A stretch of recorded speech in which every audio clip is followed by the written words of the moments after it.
aux obsèques du roi Bazou dernièrement, ils ont vu la sortie du Koungam. Le Koungam sort également quand il y a des difficultés. Il n'y a pas de mariage, il n'y a plus de naissance, il n'y a pas de pluie.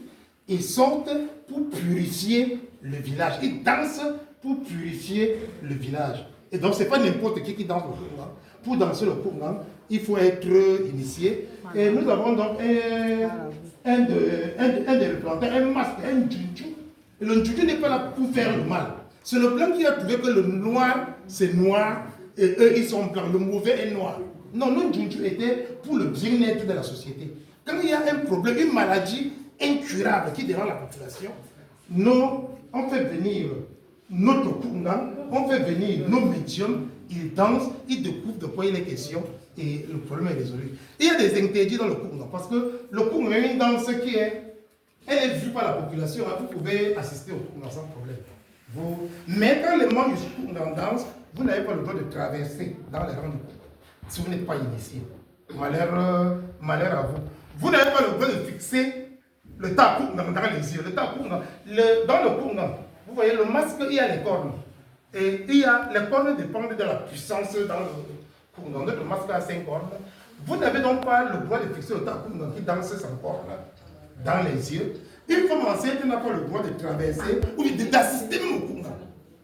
Si une femme est enceinte, elle n'assiste pas au Koungam. Pourquoi? Ce n'est pas pour le mal. Le blanc va venir dire qu'on chosifie la femme en Afrique. C'est faux. Il ne comprend rien. Le Koungam travaille pour la purification. Ils enlèvent les mauvais esprits. Et quand on enlève un mauvais esprit, on le jette le plus, puisqu'on ne tue pas un esprit.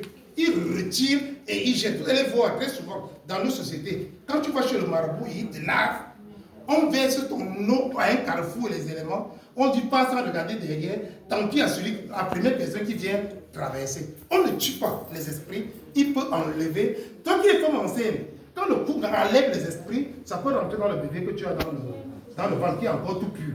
Le mauvais esprit aime tout ça. C'est pour ça qu'il faut éviter de se rapprocher du Koungam quand on est enceinte. Toujours parlant de masque, et ça ce sont les totems pour pouvoir garder le village. Bon, n'importe qui n'a pas le droit de toucher ou même de nettoyer. C'est des initiés. Ici, c'est le masque d'initiation du roi quand il est dans le latam. Ça, c'est le masque. Et là, nous avons un exemple de trône royal. Un exemple de trône royal avec tout ce que ça comporte comme monnaie, comme valeur traditionnelle. Et le trône royal, le roi, c'est avec son guerrier. Donc, on a une représentation là. Et voici le masque du guerrier du roi. Ça, c'est le masque du guerrier du roi et le trône. Continuons par ici. Parlons du Tisindo. Bon, elle est caractéristique du Cameroun. Quand j'ai fait un voyage en Italie, je marche, on était deux avec cette tenue. Beaucoup de blancs disaient « Ah, Eto, Eto !» En fait, ils étaient très contents de me voir en tissu. Donc, elle est devenue pratiquement le tissu caractéristique du Cameroun. C'est le tissu du grass-field. Parlons de ce tissu. Je vais vous parler de ce tissu et parler du concret exemple. Je suis content comme les reines-mères du Riprem sont là. Il y a beaucoup d'erreurs. Comme on a dit que ça passe le marché, n'importe qui fait n'importe quoi et appelle tissu d'or. Alors que ce n'est pas du tout le tissu d'or. Bon, le tissu d'or, il y a deux couleurs.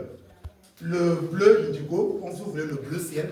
Le bleu ciel qui représente le ciel, qui représente la mer, le Nil, parce que nous sommes les peuples qui viennent de loin. Il y a le blanc qui représente la vie, la pureté. Ce cercle concentrique, ça c'est l'exemple vraiment du tissu que nous avons dans ce musée royal. Ce cercle concentrique représente le cycle de la vie. Et ces rayons, c'est le passage de la vie à la non-vie. Ce n'est pas par la mort. Bon, les blancs vont dire mort. Chez nous, c'est la vie et là où il n'y a pas de vie. Vous voyez donc dans le don, au travers du cercle, les points s'y représentent les êtres vivants. Le nombre de points n'importe pas, ça dépend des générations. Donc, on parle d'êtres vivants à là où il n'y a pas de vie. Vie, non-vie. Vie, non-vie. Si je vois vie, il y a erreur. Dans le don, on ne passe pas de la vie à la vie. On passe de la vie à non-vie. Vie, non-vie. Le losange qui est sur le nord représente la femme et la partie intérieure du losange représente le ventre de la femme. Et le bleu de la partie intérieure, c'est le liquide qui procrée, qui donne la vie chez le Paminéké. Quand tu sors de la femme, regardez, sorti de la femme, il n'y a que quoi? La vie. Il n'y a que la vie. Sortir de la femme ne connaît pas la mort. La femme a une très grande importance dans notre société traditionnelle. Elle est source de vie, elle est source de joie. Regardez les crêts du Nord. Vous n'allez pas voir, le crêt n'est pas ligne droite